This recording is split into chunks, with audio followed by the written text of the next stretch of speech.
You ask Tiger to solve.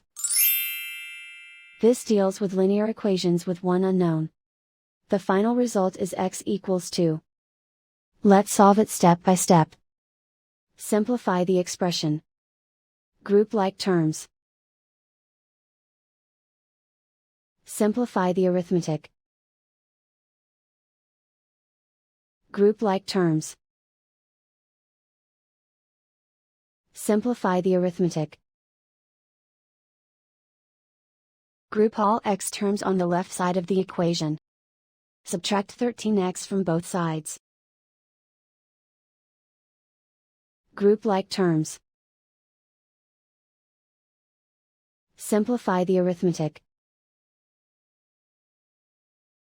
Group like terms. Simplify the arithmetic.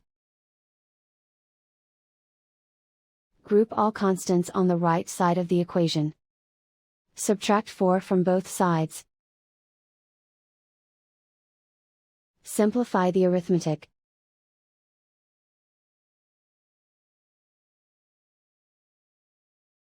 Convert the x into a positive number.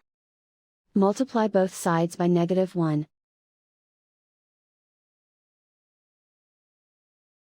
Remove the ones. Simplify the arithmetic. And so the final result is x equals 2.